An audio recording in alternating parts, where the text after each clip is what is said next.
Yes, we got them all. Okay. But we're also joined by our Chief Financial Officer, Joe Jarowski, Corporation Counsel Mayor Richardson Laurie, Chief Operations Officer, John Robertson, Deputy Mayor of Community Safety, Gary Gatewood, Deputy Mayor of Immigrant, Migrant, and Refugee Rights, Beatrice Ponce de Leon. Of course, we all know the great Frank Chapman from CAA PRP, Reverend Pablo Herrera from the Urban Village Church, Antonio Gutierrez from OCAD, and Artemio Arela from ICER. Thank you all for being here today. First, I want to express my administration's strong support for the Welcoming City Ordinance. We intend to follow the law and remain in compliance with the Illinois Trust Act. And more importantly, we intend to stand by and protect Chicago's immigrant communities against threats from ICE. Chicago has always been a welcoming city, both by ordinance and, of course, by the great spirit of Chicago. We have long been a haven for freedom from Eastern European immigrants coming to Chicago for new opportunities during the Industrial Revolution, to Black folks coming to the city of Chicago during the Great Migration. In the next 4 years, it's important, more important, in fact, than ever, that Chicago remain a haven for people from around the globe. They have to feel safe, free, and empowered to start their new life in our beloved nation. And let us not forget the incredible contributions of immigrant communities who keep our city running in every facet of our lives. It is also our responsibility as government leaders to honor their contributions by offering them protection and freedom here. I'm glad the City Council stood by our welcoming city status today and reaffirmed our commitment to our immigrant communities. I appreciate the ongoing discussions in City Council for how we can best protect all of our people and all of our communities. Also in today's City Council, the important issue of the sale of hemp products to residents under the age of 21 was brought before us. So hemp is the problem? To target young people, and as a father and former educator, the health and safety of young people is paramount to me and to this administration. We thank Vice Mayor Burnett for his leadership on this important issue to make sure Chicago leads on banning the sale of these products to our children and our young people. While this ordinance was sent to the Rules Committee by Alderman Lopez, we are hopeful that the City Council will stand with the young people of Chicago and pass this critical step of regulating hemp, while we continue to work diligently with public health and safety experts on developing a comprehensive regulatory framework that centers safety and equity. Finally, I would like to take a moment to acknowledge that today we passed a resolution to honor the International Holocaust Remembrance Day, which will be on January 27th. It is important that Chicago and the world never forget the victims and their families, and I'm very thankful for Alderwoman Silverstein for her steadfast leadership. In non-city news, I want to take this moment to wish CTA President Dorval Carter all the best, as he has announced his retirement after 26 years to this agency. Just last week, we stood together and announced that the CTA Red Line Extension Program is finally becoming a reality for the people of the South Side after it was proposed 50 years ago. That project is just one of many contributions his leadership has given to the CTA system, so we are grateful for President Carter. My administration looks forward to selecting a dynamic leader for CTA who will work with our partners and community members to ensure our transit system is efficient, reliable, and safe for all of our riders. I hope that we can further grow the CTA and public transit as well, so that all residents from every neighborhood are connected to our great city. I would like to acknowledge that today was an historic swearing in of the first hybrid elected school board in the city of Chicago. We congratulate the new board members and look forward to working with them to make sure that every single student in our Chicago public schools have equity and true opportunities. All of the services that other school districts in the state of Illinois have enjoyed, we fully expect and anticipate that that will become a reality for the people of Chicago. So thank you everyone again for being here, and I'm happy to answer any questions at this time.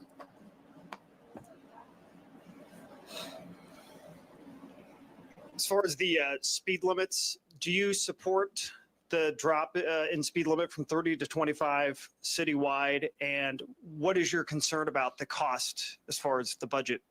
Well, first of all, I'm grateful for all of the advocates that have been, championing this issue for some time. And Alderman LaSpada has been, a real true leader in this moment. The city council, as you saw with the resolution that was put forth, this working group to have continued substantive conversations around how do we make sure that there is equitable distribution of services. Cost, of course, is something that will always be front and center when it comes to how we administer justice in the city of Chicago. Look, safe, strong streets is what we ultimately want. But again, to the credit of Alderman LaSpada, the recognition of how unfair distribution of policies that have caused some unintended consequence to neighborhoods where there is a disproportionate administering of certain policies that fall in an unequitable way. His commitment to ensure to create a pathway where that does not become the prevailing form of this particular ordinance is one that we all appreciate. Hi, Mayor, back here. Hi. On the Welcoming City Ordinance, I know that you recently sent out guidance to Chicago Public Schools, the Park District, CTA, just giving guidance on how to interact if federal agents should come to any schools, any city buildings. I don't know if you can just quickly go through a few of those recommendations and how the city plans to work to protect students and undocumented immigrants who are in the city in some of these city buildings. Well, look, here's what's really important and critical in this moment is that there's a long history of this city having the status of a welcoming and sanctuary city. Today we honored, of course, the life of Cha-Cha, who had just an incredible love for humanity. And it was through, of course, that collaborative approach that created the Rainbow Coalition that you're seeing on the stage today, and the one that we are still benefiting from, obviously. Look, the guidelines are pretty straightforward and clear. Protecting residents in the city of Chicago is of most importance here. Those guidelines that have been specified are tethered to state and local law. And we're grateful to have strong partners with our police department and all of our city agencies who understand their role in this moment. The last thing that I'll say, and I think what's most important here, is that the fear that has found its way in the city of Chicago because of the threats that are coming from the incoming administration, the people of Chicago can rest assured that the full force of government will do everything in its power to protect the residents of this city. Hi, Mayor. I was talking to Alderman Marty Quinn, and he showed me the municipal code that says that the city bans the sale of any non-prescription substance that has a chemical structure or pharmacological effect substantially similar to the active ingredient of marijuana or THC. Given that, how do we have dozens of stores that are selling just that? I've got calls into BACP and the law department to try to understand this law in light of all the stores that are selling. Yeah, well, the resolution definitely pharmacologically similar to it. Well, I appreciate your tone and your voice. I feel like I'm going to have a great conversation offline about this. Look, the ordinance that the Alderman Burnett put forward today, ensures the maximum protection and regulation. As I've said repeatedly as a father and as a former public school teacher, keeping children safe and young people safe, that is the most important element here. There are some elements within the code that, the team will explore and look into to ensure that, any entity that is working outside of that ordinance, that there's accountability there. Again, the most important thing here is that we are going to work to make sure that every young person is safe. When I was organizing in Cabrini Green, when I first met Alderman Burnett, and I was doing work at the New City YMCA as a part of the ounce prevention work, which was funded by Diana Rauner. And we know that tobacco sales, That's my only reference to the Rounders is Diana. But the tobacco sales and alcohol that these marketing agencies were targeting particular groups was a part of the work that we were doing in Cabrini Green. So we are very much concerned about how industry targets particular groups and young people. These elements, of course, have proven to be harmful. So the strict regulatory practices that we anticipate will come out of this robust conversation. I'm just grateful that there are more people paying attention in this moment. With all due respect, do you law bans it outright? I appreciate all of the respect that you are offering. What I'm simply saying is that we have put forth an ordinance, Alderman Burnett, and the whole point of that ordinance was to create strict regulations, around this particular substance. What we also recognize is that I know Alderman Quinn and Tabaris put forth a measure today that would, potentially ban hemp and tobacco products in this particular region.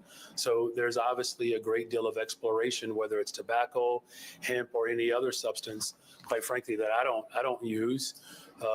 This doesn't make me, I don't come across self-righteous here. I'm simply saying is that there are products that people use that we have to have stronger regulations around. And that's what the goal and the effort of the ordinance that was introduced by the Vice Mayor today. Hi, Mayor. Hi. Do you have a sense of whether or how much the S&P downgrade will affect interest rates for your housing and economic development bond or other GO bonds you have planned this year? Yeah, I'm going to ask our Chief Financial Officer to speak to that. Jill? Thank you. We're not able to precisely say how much that's going to cost at this point. We have a wide range of ratings from single A to BAA minus for Moody's, which is essentially a triple B minus. The S&P downgrade puts them at the second to lowest rating that we have. And, while we're very disappointed in that movement, and we think that, the city's credit is certainly higher than triple B quality, we do have a whole range of ratings, and I don't think that investors are looking at one single rating that is in the middle as determining the cost of our borrowing. Certainly, if our lowest credit rating were downgraded, that would be very significantly costly to us. But when the ones in the middle move around, it's not likely to cost us as much when we're in the bond market. And this year, you really emphasized how important the supplemental pension payment was. Do you plan on continuing that for 2026? And are you making any other plans or preparations to ensure other downgrades don't come? So I think we're going to be spending a lot of time working with City Council, with the budget director and others to make sure that we are putting forth sound financial policy and making choices that are good for the city in the long run. The things that could result in a downgrade are the things that are poor financial policy. And, we have to weigh living within the means that we have, the taxes and other revenue streams that we create, and the obligations that we have as a city. So we're going to be very focused on continuing to do responsible financial budgeting and, working with alders to ensure that that gets reflected in our 26 budget. Hi, Mayor. Hi. The Chicago's new school board met today, as you know. I wanted to see if you could explain and talk about why we don't have an 11th mayoral appointee yet and what's going on with that process. Yeah, we're going to have one. So, this process, I think is actually a very exciting moment for the city of Chicago. I'm grateful that I'm the first mayor in the history of Chicago to stand by an elected representative school board, to struggle to get us to this point as hunger strikers, as individuals who have fought back against the corporate takeover of our schools, privatization, all of these measures have been proven to be incredibly detrimental and harmful to the people of Chicago. Our process will continue, and when we we've met with a number of individuals, and when we make our final decision, we'll put forth that person. Can you say what's delaying that process, or what's holding it up? I'm a very thoughtful person. That's your final answer? I think it's important that the people of Chicago recognize that we have to get this right. Schools have been closed. We have looming threats now where There doesn't seem to be a strong commitment that's coming from certain members of our education system that do not see the value of social workers and counselors and smaller class sizes. Here's what's most important here. You have a mayor who believes in education so much in the city of Chicago that I'm willing to send my own children there. No other mayor in the history of Chicago has done that. I'm a parent, a former public school teacher, and we're going to find people who are not just qualified, but people who recognize the importance of this moment to transform our school district once and for all.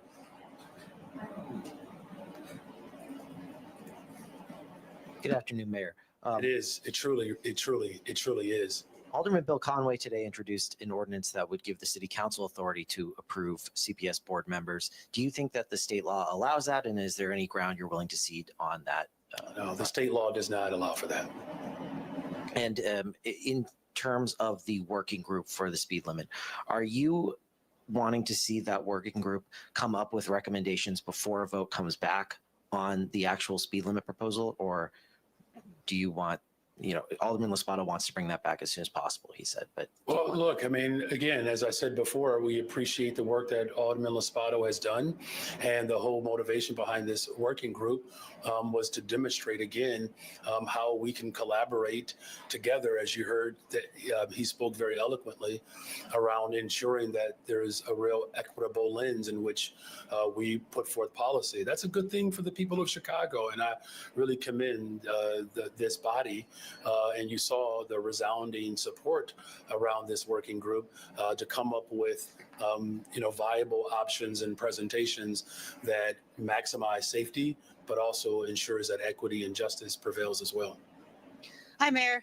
President-elect Trump takes office next week. I wanted to ask you if there's been more discussions about, the potential for the things that he has said he will do on day one, including, mass deportations, the potential for ICE raids. If there's been more discussions from who? Well, within you and, Governor Pritzker, or within the state? Oh, well, yeah, those conversations continue. I mean, you saw today the reaffirming of the Welcoming City Ordinance. This coalition has really led with tremendous conviction, and that's important. I think the entire state of Illinois, we're all on the same page as it relates to protecting residents. Look, I just think it's important, too, that we also acknowledge the threats around education, the environment, all right, the city of Chicago, 100% renewable energy to power our buildings, including both of our airports. I don't know how much you all have had a chance to watch some of these, nomination hearings. There are some disturbing things that are coming out of these hearings. And, if it were just one threat, I think that our response in this moment, we probably would have, a less arduous time fending off those threats.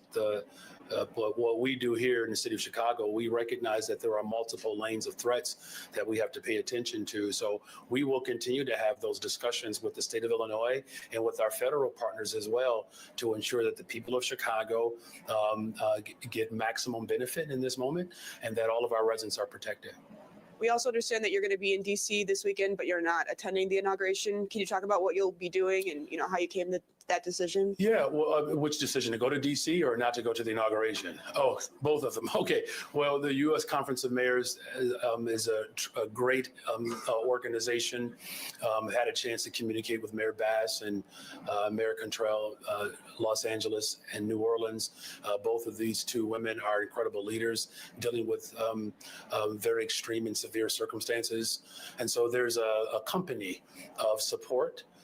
And I've been a part of the U.S. Conference of Mayors from the very beginning.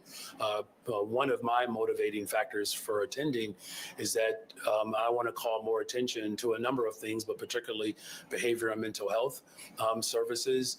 This is a challenge that people are experiencing around the country. Housing and homelessness will be part of my agenda when I speak on Sunday, I believe. Workforce and youth development is going to be a big part of that work. Just this last week, we had an incredible moment by reopening the Roseland Mental Health Clinic.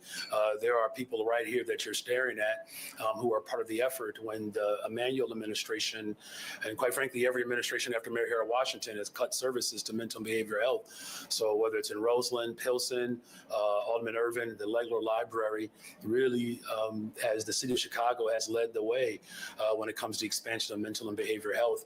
Our CARE program, providing mental health crisis intervention around the city. These are transformational moments that we are experiencing.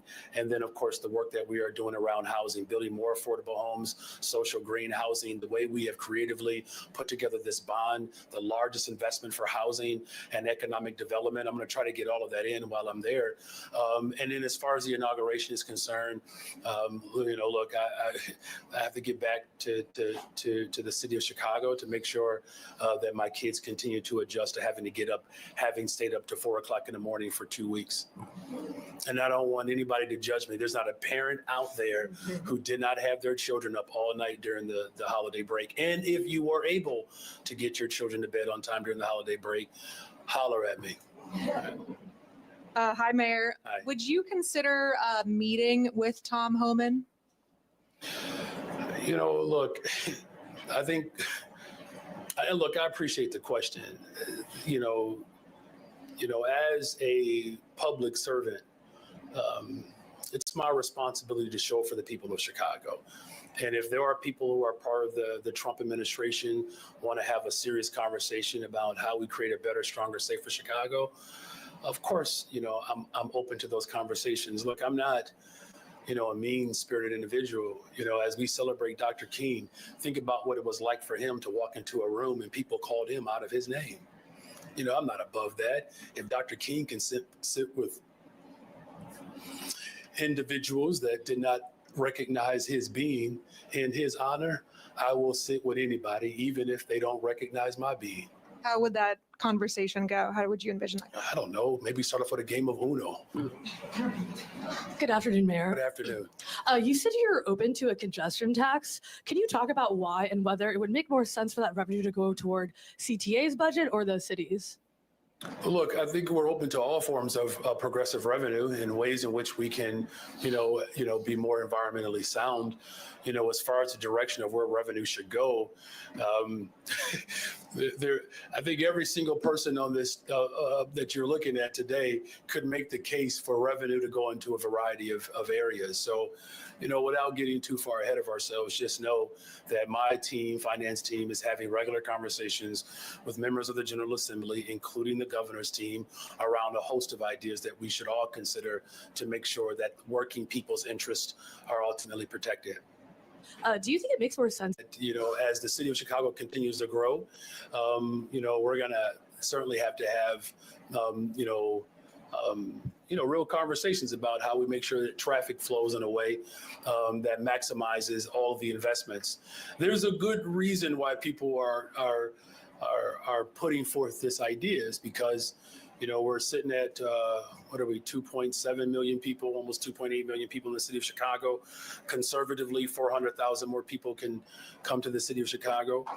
I think that number is more like 700,000. So as we build our stronger public transportation system, we're going to have to, and as we work to have a more cleaner environment, we're going to have real conversations around how we limit congestion, how we generate revenue, and how we build out a green economy. But thank you for that.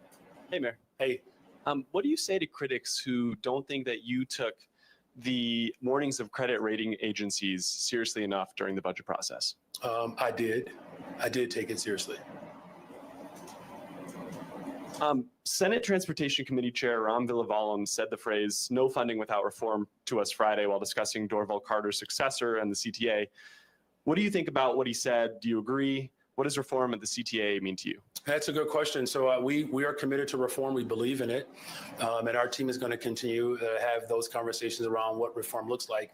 Here's something else, though, that's I think is more important than even that quote, is that CTA has been egregiously underfunded for decades. And everyone knows that. I believe, we make up 70% or so of the largesse of our public transportation system for the entire region. I think we're getting about 30% in return of that. That's not equity. So that's what reform could look like, right? An equitable distribution of the city of Chicago's worth and its value as it relates to the public transportation system. And I'm glad that we have partners in the state of Illinois that recognize when you have working people in the city that ultimately moves the rest of the state, to have conversations around those levels of reform to make sure that people of the city of Chicago are not shortchanged and they're not jumping over the space where you make payment, to ensure that we get our just due. Hi, Mayor. Hi. The Tribune had a story today on the migrant situation, and there was a paragraph in there that said your team and the governor's team had been meeting and were most concerned, it seems, about the shelters, and that the fact that deportation might happen there, or there might be action there. Can you talk about what you are doing to prepare for that? What does it look well, like? thank you for that question. And here's the thing that I think we should really celebrate. Working with the state, working with county government, to respond to this mission, as difficult as this mission was and has been, we would not have gotten through this without working together. What you saw from the governor of Texas was an attempt to break our spirit here in Chicago. We rose above that attack, and we actually built a system of care for Chicagoans and those who are seeking refuge in the city of Chicago. I'm very proud of that work. As far as the work that we're doing specifically, Beatrice Ponce de Leon has done an amazing job, and she certainly can speak to some of that work. B? I want specifics. Yes, good afternoon. Certainly, people have raised the question of safety in the shelters. And I do want to say that at this point, there are no new arrival shelters anymore. The shelters have been merged and are all accepting anyone in need of shelter. But we are aware that there are some that have higher numbers of migrants. So the guidance that we are providing is based on the guidance that was released on Friday to external partners like the sister agencies. It really just instructs people to identify their own legal counsel, identify a lead person on site. If ICE were to show up, then you call legal counsel. There are certain things that you want to ensure that it is, in fact, an ICE agent that is approaching you. There are ways to verify that. We ask for a federal judicial warrant. This is all information that is really public knowledge, and it is covered by the Welcoming City Ordinance as well as by the Illinois Trust Act. So our job has been to work with the state to look at both the Trust Act and the Welcoming City Ordinance, provide that level of guidance. What was released in the email, in the press release on Friday, is what we're basing that on. And then each of those shelters, they're all operated by different nonprofit organizations at this point. They've all been turned over to CBOs, which was also a commitment that we made during the New Arrivals mission, was to make that transition. They will take that guidance and they will fill in the blanks and operationalize it so that they're prepared when people come to, if ICE were to show up at those locations. Great, thank you very much. And then Mayor, can you tick off maybe the three most important issues that you see that the city needs to address in Springfield?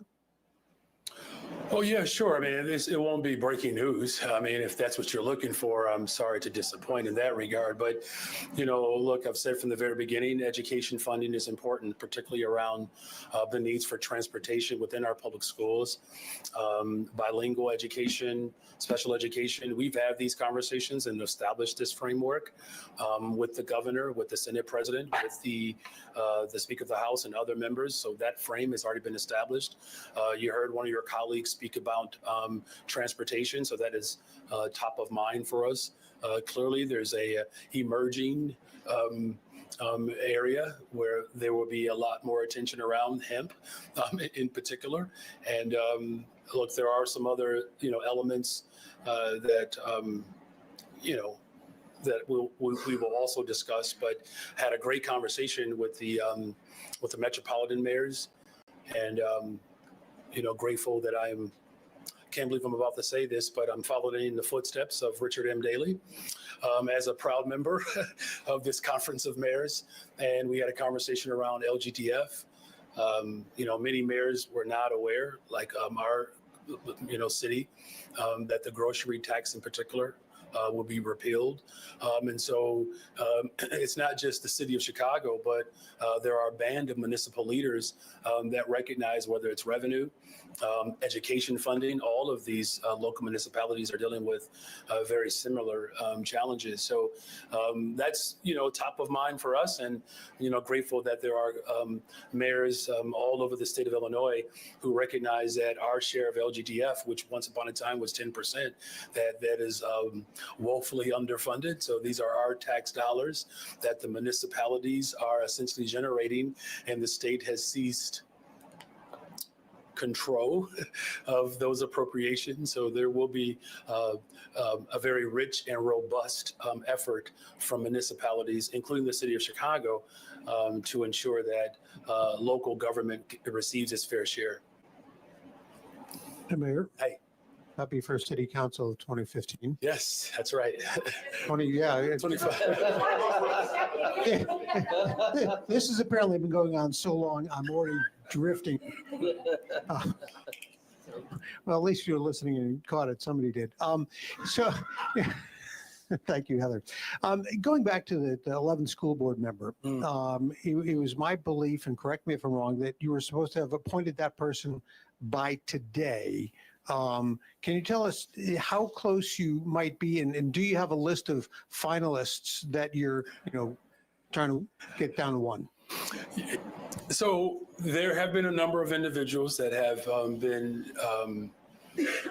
they've been engaged by members of my team, and there are some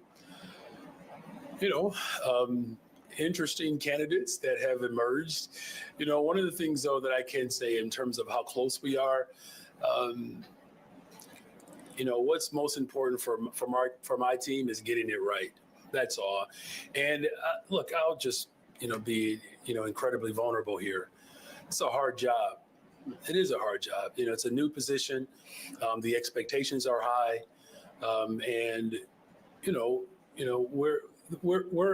our team is asking real serious questions to ensure that the individuals who are raising their hand, have what it takes. It's an incredible amount of time, and in any elected post, but this is an elected, appointed, volunteer post, right? And so ensuring that, the full reflection of my vision for education in Chicago, which, look, I can't underscore how transformational this moment is. And I know there are people who are, feeling away about the direction in which we're going. And I understand, right? Because there's a level of fear that sets in when, people have done it one particular way, though it has come up short. That's where people are comfortable with. So, this entire process to ensure that the full vision that the people of Chicago have, that they voted for, when I stepped up to say, as a parent, as a former teacher, we're going to transform our school districts to ensure social workers, counselors, psychiatrists, psychologists, small class sizes. Oh my, right? So that's a heavy responsibility. So, we're patient, but we are eagerly anticipating, the folks that we are in conversation with, that there will be an emergence, and I will make that recommendation. There was a report out where ICE was saying, in essence, this mass deportations that Donald Trump is calling for would require so many more agents. They would need so many more, lockups to handle all that. Is this, do you think, a lot more bluster than it's actually going to be? Or do you think Chicago is really going to be fiercely targeted for deportations? Well, first of all, we take any threat. We take it seriously. And that's why you saw the reaffirming of our commitment to our welcoming city ordinance. You saw a reaffirming and a recommitment or stronger commitment to that ordinance. Now, look, you've already seen some level of capitulation from the Trump administration. At first, it was mass deportation, and then there was a very specific sort of categorization around criminals, right? So there's this moving target. Here's what I believe is most important here, is that the Trump administration has an opportunity with the Senate, with the House of Representatives and the judicial branch of government to actually move policies that can transform people's lives. We do need comprehensive immigration reform policy to actually pass. There's a bipartisan bill that the Senate has already passed that he can move on, whether it's making sure that there are judges who can move asylum cases faster, or workers at the border, to respond to any sort of influx. But I would actually take it one step further. You have families who have been seeking a pathway to not have to hide and to be in the shadows. Families who've been seeking a pathway to come forward. That's what our effort should be about. Today you heard some very profound speeches today of how members of the Jewish community sought refuge and sought asylum and refuge here in our country. The Irish, the Italians, of course, even descendants of slaves as we migrated from the South to find refuge in this beloved city. Our welcoming city is something that has a very robust, storied aspect that we should all celebrate. And so whether or not, the president-elect is taking himself serious enough to carry out, certain aspects of what he has promised, that's one that I won't speculate. But what I can say is that as a city, we are going to work to protect education, protect families who have immigrated here, families who have sought asylum, families who want better affordability. We're going to continue to stand up and lead in this moment because that's what Chicago has been known for. And we are certainly grateful that there is a full company and body of individuals who imbibe what I always call the soul of Chicago. Hi, Mayor. Hi. You mentioned that the president-elect's threats have instituted fear in some Chicagoans. In 2017, we saw a number of undocumented families decline to send their children to school. I've heard concerns that they won't call 911 for fear of being identified as somebody without status here. What do you say to those families who are looking ahead to Monday's inauguration of the president-elect and saying, we may not send our children to school because of the promises to make Chicago, the start of the mass deportation effort? Our job is to make sure that people are protected and safe. That is the top priority of any government. And that's what we're going to do. And the families can be assured that today's display of this broad coalition that beat back an ordinance that, quite frankly, was just stoking the flames of fear. And so we're already off to a stronger start than where we were, 8 years ago. So look, we take our responsibility seriously in this moment. That's why every single agency, the police department or parks or schools, having conversations with the faith community, the incredible organizers that are here. Some of these organizers have been on the ground fighting for justice to protect families for a very long time. There's only one other person here who's been up in this work longer than Walter Burnett, and that's Frank Chapman. So we brought Frank here to make Walter feel a little younger today. So we're very much committed. And so look, in all seriousness, we're acknowledging that fear because we know it's real. That's why we're all dedicated to ensure that families are protected. Shifting gears a little bit, today the City Council approved more than $38 million in settlements alleging a wide range of police misconduct, including a combined 56 years of wrongful incarceration for 3 men. I've asked you this question, I don't know, a half a dozen times, and I apologize.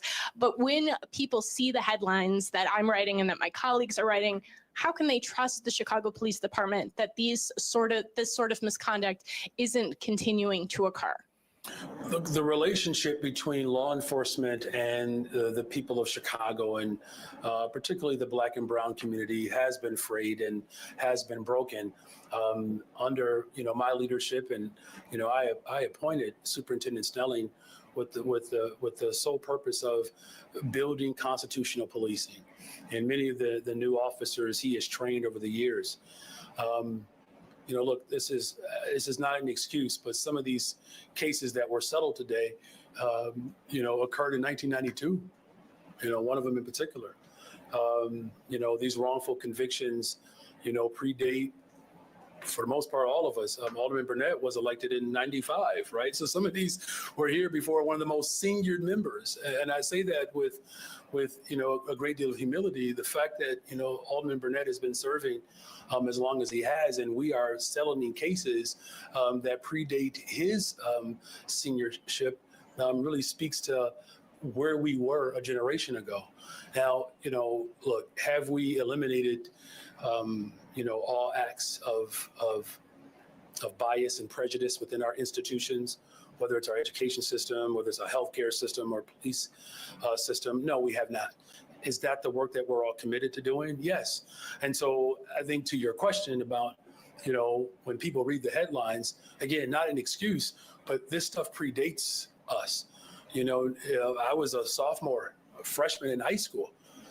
My director and chief of external and internal affairs was like 2, maybe. How old were you? She wasn't even born. Yeah. I mean, I'm just, for real, right? I mean, we've come a long way as a city. Jesus Christ, how old are you?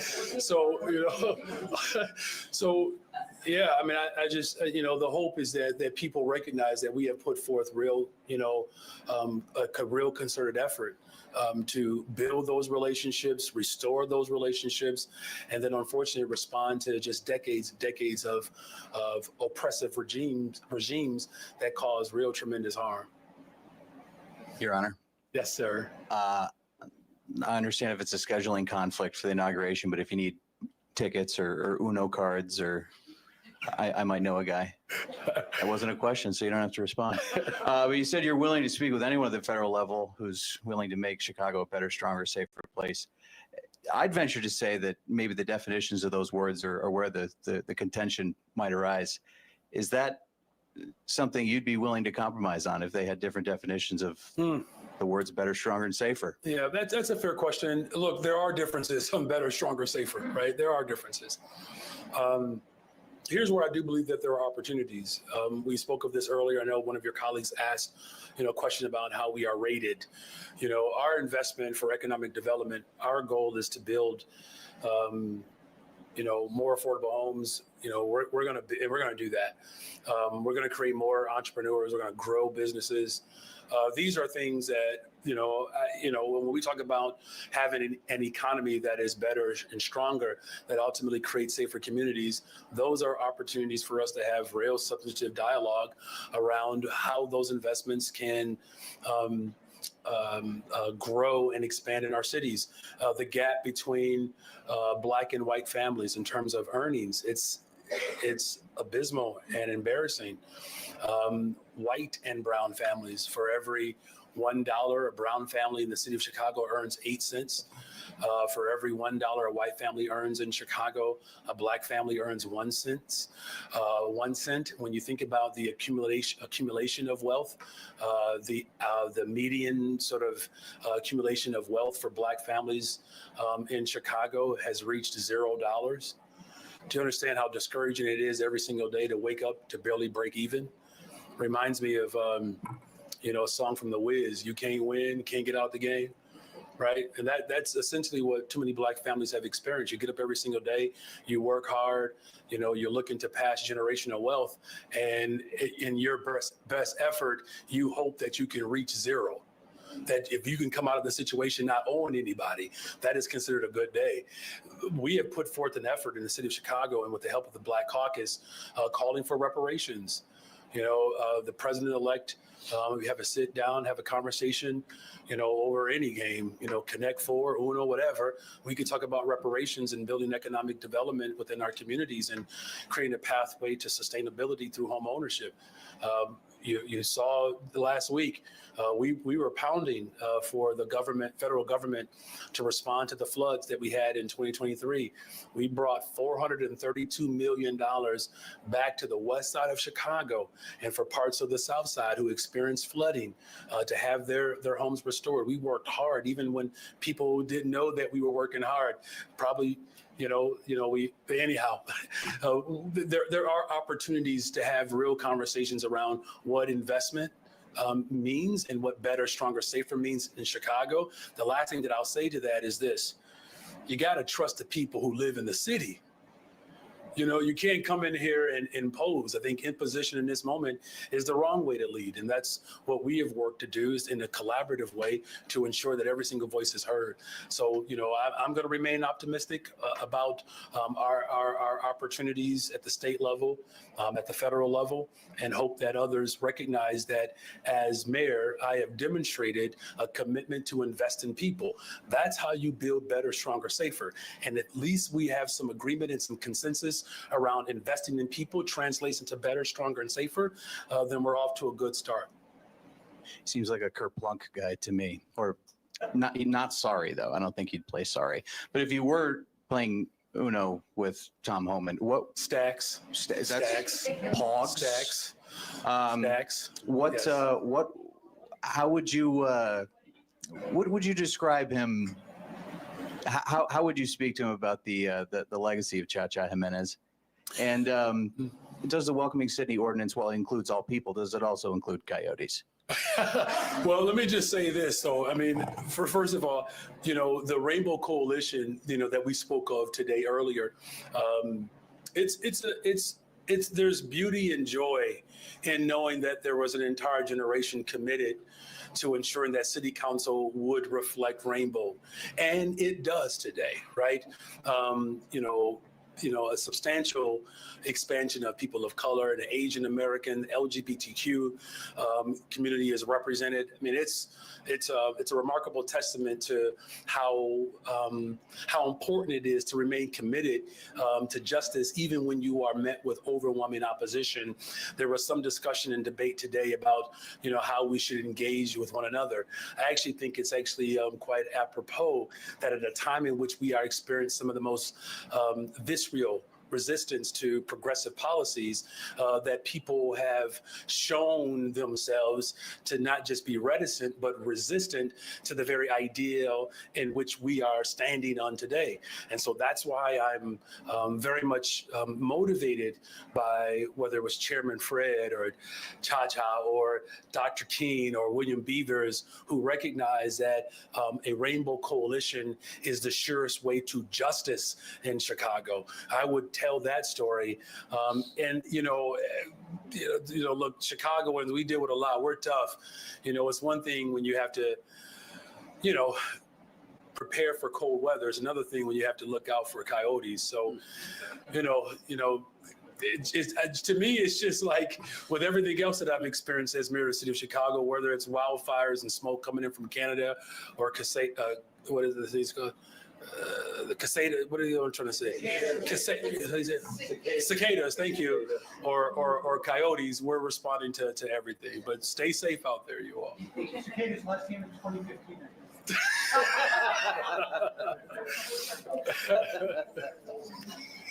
Hey, Mayor.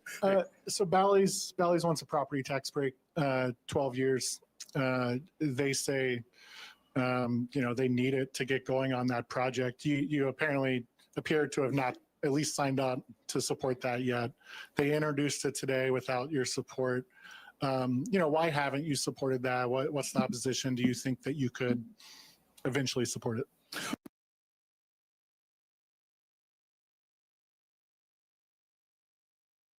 Vibrancy of this project is one, that we're, again, hopeful will generate the type of economic growth that the city will continue to support the economic growth that we are experiencing. That particular incentive was not a part of the, initial agreement. But Mary Richardson-Laurie, would you like to expound on that? Mary Richardson-Laurie, Corporation Counsel. The host committee agreement that the city entered into precluded that very thing. Indeed, the backstop from a financial standpoint, there's the parent company of Bally's has guaranteed the contract. And it is on that basis that we move forward. We then cannot go back to 7B classification. 7B classification precedes an agreement should there have been one considered at the time. It was not.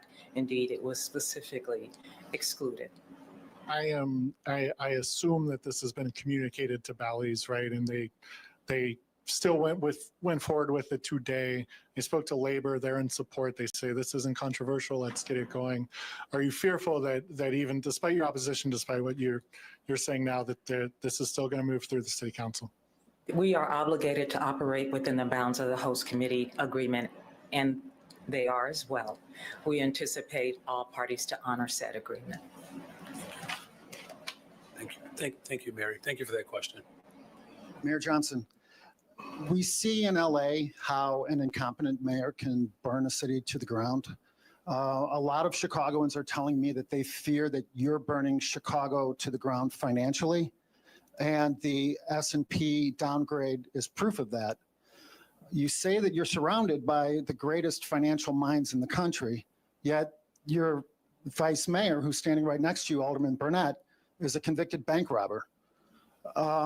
To add insult to injury. Sir, I need you to ask your question, please. Yeah, I will. I know you don't like my questions, no, but it's not that I don't like your question. Just ask the question and let's try to avoid being insensitive as well as dismissive. I think bank robbery is insensitive, but ask your question. That's a difference of opinion, perhaps. Your wife, for example, to add insult to injury, spent $80,000 taxpayer dollars remodeling a, quote, first lady office. She sits on a $5,000 first lady chair, yet no one that I've interviewed so far has any idea what she's doing. Yeah. The question, before you cut my mic apparently, is what have you learned, if anything, from Los Angeles Mayor Bass's incompetence? You know, as we work to bring the city of Chicago together and our country together, it's important that we stand in support of the families that have experienced loss in Los Angeles, the horrific terrorist attack that happened in New Orleans. Our thoughts and our prayers and our efforts have to be to ensure that as a nation that we come together and that, you know, we don't use these moments of tragedy to further invoke divide. You said that you're sending Alderman Burnett on a city travel mission.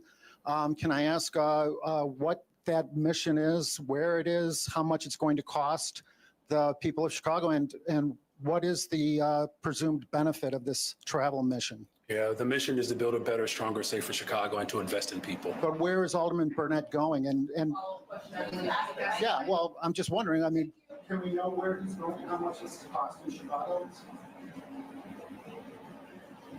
You're not allowed to know.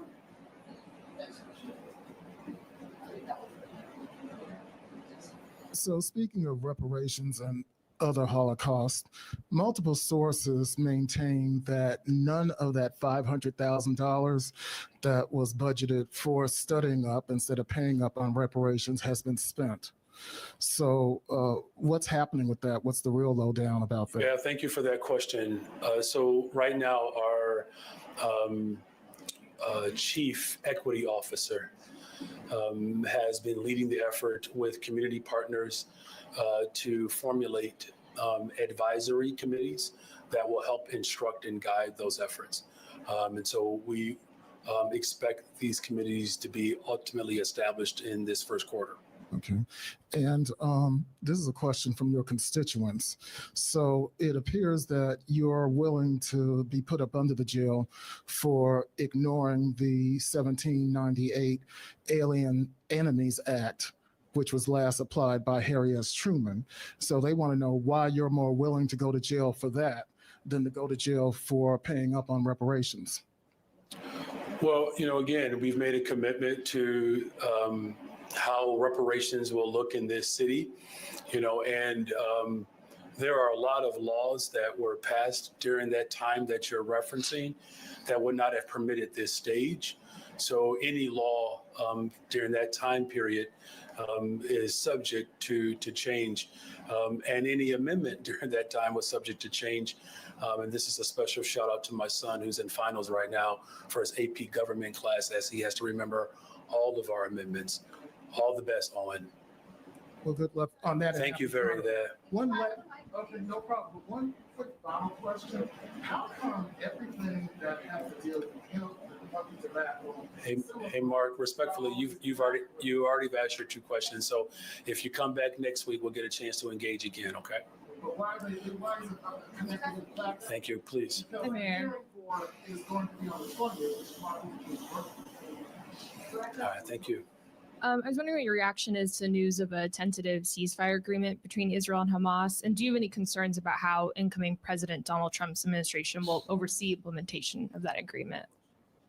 Well, let me just first say, the loss of life, the bloodshed has just been, absolutely horrific from the initial attack, terrorist attack by Hamas against the Israeli people. And, as a city, we stood firm in our support, condemning that attack. We were also able to, demonstrate a great deal of leadership. From the very beginning, my administration has been very clear about the releasing of hostages and calling for a permanent ceasefire. We see this as, a real, opportunity and moment to have stability in that region. But as I said, the city of Chicago, we led the way, calling for a permanent ceasefire and the releasing of hostages. And, again, the stability of that entire region is something that is of benefit for the entire globe. Switching gears a little bit, the RTA, they're proposing having more control over CTA, PACE, and Metra's budgets while allowing those agencies to still oversee their day-to-day operations. Are you in favor of, that proposal to grant RTA more authority instead of potentially consolidating the agencies? Well, what I've said earlier, and here's what's most important, here's what we are in favor of. We're in favor of the city of Chicago receiving its equitable distribution of resources to have a safe, reliable, and affordable public transportation system. We'll continue to have these substantive conversations around ways in which we can continue to have reform. I appreciate the thoughtfulness that people have provided in this moment. But again, our system is woefully underfunded. There are ways in which we can transform that. And that's what our focus has to be, is fully funding our public transportation system to ensure that, one of the largest economies in the world, where our growth continues to be very much apparent, that we actually have a fully funded system that speaks to the growth that we are experiencing. Hi, Mayor. And I just will say hi, I'm sorry too. Again, the $1.97 billion that we secured for the Red Line extension is proof positive that the people of Chicago, and under my administration, as we have seen growth in our hiring in our transportation system, and I'm grateful to the ATU Local 241, ATU Local 308. These are the workers, the bus operators, the train operators, the flaggers, all of these individuals that allow for our system to work the way it does. That fully funding our system creates more opportunities to not just have a better transportation system, but to have a workforce that allows for more economic growth. Hey there. Hey. Alderman Lopez held a press conference this week sharing a proposal for a new gunshot detection technology pilot in his ward. Is there any possibility that such a pilot could actually happen? Well, let me just first of all say that, I'm very proud of the work that we have done over the course of these first 20 months in office to build stronger, safer communities, better, stronger, safer communities. A lot of work to be done, but we are trending in the right direction. The full force of government has to show up in order to secure our communities in a way that has long-lasting, sustainable impact. As far as a particular pilot program, I'll let my Deputy Mayor Garen Gatewood speak to that. Good afternoon. Good afternoon. No, he doesn't have the authority to run a pilot in his ward. There is a structure that everyone goes through in the city of Chicago to have pilots run. It goes to the Office of Procurement, Department of Procurement Services. You also have to work with the Department of Law, Chicago Police Department, the Office of Public Safety Administration, the Office of Emergency Management Communications. All of the pilots that we will run have gone through a process through our RFI that closed a couple of months ago, and we're gearing up for our work to release the RFP. So we'll continue our work to move that forward. But no, there's not a standalone pilot that will run as ward. Just a quick follow-up. Is there a timeline for when that RFP could officially be issued? Soon, very soon, actually. Any more specifics on soon? We are working through the final portions of it, so relatively soon. Good afternoon, Mayor. Good afternoon. You've been very patient. Sorry you're the last question. Or Oh, questions that's for okay. today. I haven't aged much since. So, You look about as good as you did in 2015, Craig. To what degree does the credit downgrade for the city give you concern about seeing debt increase for the Chicago Public Schools? Well, let me just say this. First of all, the structural damage that we inherited is real, right? And so we put forth provisions and measures to respond to the structural damage, right? And that primarily is a result of just, the lack of regard for securing our retirement. What proposal we put forward and what we were able to do in this budget, the anticipated savings conservatively over the next 5 years, we're talking $3 billion roughly, right, Jill? I just want to answer the question directly. The amount of debt that CPS has is not reflected in the city's budget rating. Understood. But there's still a connection. Sure. The CPS is, some of the rating agencies have put them also on credit watch. And the reasons that they have cited have been that the budget that CPS passed in the summer did not reflect their full costs, including that it did not have any amounts included for increased teacher compensation while the collective bargaining agreement was expired and is under negotiations. So, they're under credit watch for the reasons that the rating agencies have outlined, which are related to their own budget. The downgrade for the city was, if you look at the report, and hopefully people had a chance to look at it, while we disagree with it, the points that were made by S&P, what they are concerned about at the city is that the property, there was a larger amount of one-time measures used in the budget than they were comfortable with. And, the proposal that the mayor put forward in the budget had significantly less one-time measures than what was ultimately passed. So we did see an increase to it. That is accurate. They also noted that the acrimonious process was a consideration, and they view the fact that the property tax was not passed as giving the city less options going forward. So there's very specific things that happened through our budget process that they were targeted on and in citing their downgrade. Again, we don't agree that we should be at that rating level, but those are the reasons that they cited, and they are really separate and distinct about the process that we went through and ultimately the tax package that was passed as part of the budget. Thank you. And then And I will just say one other note too about the CPS budget. It is highly unusual and not best practice for a budget to be put forth that doesn't consider the costs of labor and pensions. There is no other executive that I'm aware of in the state of Illinois, whether it's at the state level, the county level, or even my position, that passed and approved a budget. And this is what came directly from the CEO, that did not consider the salary and the compensation for workers and pensions. That is unprecedented.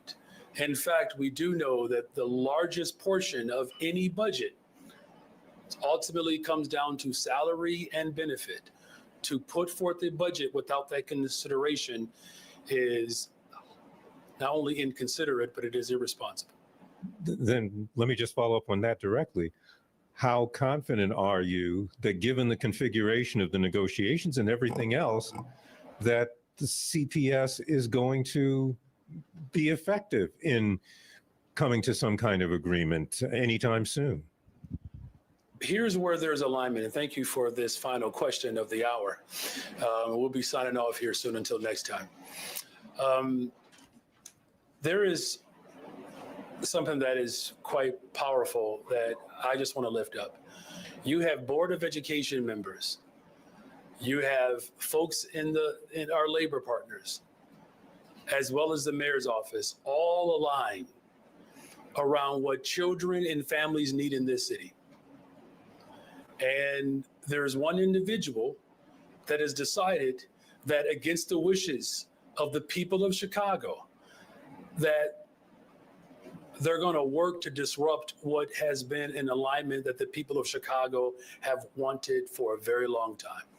Never got it, and finally have it. To put forth a budget. I don't even know how you call it a budget if you don't consider salaries and benefits. That's not a budget. That's a piece of paper that's perhaps wishful at best. And so, my confidence is in the people of Chicago. I put forth a vision calling for social workers, counselors, smaller class sizes. That's what parents want. Ensuring that we have extracurricular activities. That's what parents want. Making sure that we have libraries and librarians. That's what parents want. You know how I know they want it? Because they voted for me. Because that's what I said I was going to deliver. And so any one individual that believes that they can stand in the way of the wishes of the people of this city, you have to question their motivation, quite frankly, and really who's behind them, right? Because remember, it was efforts of closing schools and privatization, laying people off, calling for furloughs. Those were the failed policies that caused protests that allowed for people like Byron Sigcho Lopez, Jeanette Taylor, Brandon Johnson, the Board of Education to be elected. That was the impetus behind that. And now all of a sudden you have an individual that believes it is their right to stand in the way of the wishes of the people without putting forth a responsible budget that includes wages and benefits, where most government budgets, that's about 87% of the overall budget. To do that is derelict of duty, is irresponsible, and it has certainly remnants of an old time that we can't go back towards. So, the people of Chicago and the will of the people, I believe, will continue to elevate its voice and know that I was elected to fight for the entire city of Chicago. I was not elected to score a weak, sorry, pathetic political point to prove your superiority. This is about the interests of all of Chicago. And so we're looking forward to that work, and we're grateful again. Congratulations to the city of Chicago for its elected representative school board, and it's a good day for Chicago. God bless you all, and let's go play Uno. All right. Good note.